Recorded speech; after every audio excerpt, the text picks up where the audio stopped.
Alors là, on va s'intéresser aux techniques d'analyse, les techniques d'analyse de l'équilibre financier.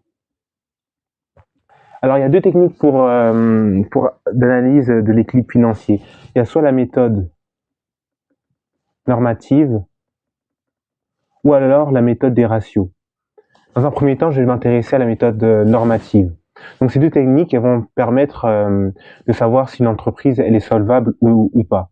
Dans la méthode normative, pour comprendre la méthode, pour faire la méthode normative, c'est assez facile. Il faut juste faire un tableau, ce tableau-là.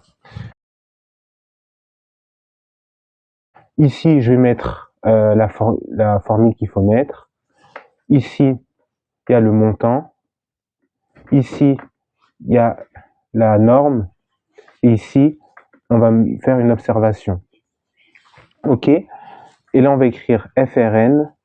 Ici, on va écrire BFR. Ici, on va écrire TN. Le BFR, c'est le fonds de roulement net. BFR, besoin en fonds de roulement. Et TN, la trésorerie nette.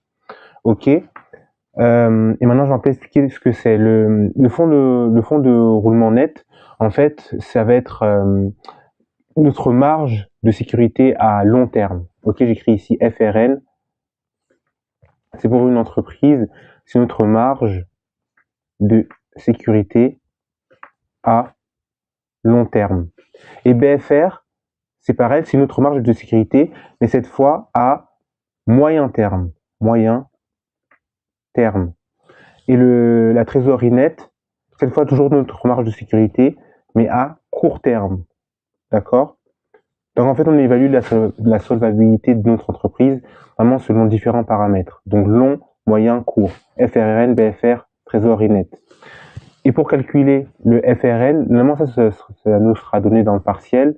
En tout cas, le FRN, c'est capitaux permanents moins actifs immobilisés nets. Ou alors, faut qu'il me faut un peu d'espace, je vais effacer ça. On a deux formules qui nous sont données, donc je vais écrire les deux. On a, attendez, je vais réécrire ça, ça, ce sera mieux. Je vérifie quelque chose vite fait. Alors, ok. En tout cas, bon, vraiment, FRN, c'est ça. FRN, c'est capitaux permanents moins actifs immobilisés net. Parfois, on nous donnera aussi une autre formule comme ça, c'est le actif circulant net moins dette à court terme. Ici, le besoin en fonds de roulement, c'est l'actif d'exploitation moins les dettes d'exploitation. Et comment on calcule l'actif d'exploitation? Donc je mets un petit astérix. L'actif d'exploitation, c'est stock, les stocks plus les créances.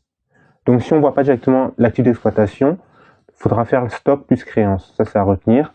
Et ensuite, la trésorerie nette, c'est tout simplement les disponibilités moins les dettes financières à court terme. OK? Et là, ensuite, dans le montant, qu'est-ce qu'on va faire? En fait, on va rechercher dans le tableau qui nous sera donné, et on fait juste tout simplement les calculs. Donc, capitaux permanents moins actifs immobilisés net. On fait juste les calculs bêtement, d'accord? On fait les calculs bêtement. Et dans normes, on va juste mettre supérieur strict à 0, supérieur strict à 0, supérieur strict à 0, supérieur strict à 0. Et dans observation, on regarde les montants. Est-ce que c'est strictement supérieur à 0? Si c'est vrai, on met bon. Sinon, si c'est pas bon, on met mauvais. D'accord? Donc là, on complète bon ou mauvais, bon ou mauvais, bon ou mauvais. Et comme conclusion à la fin, si en fait mon entreprise elle va être solvable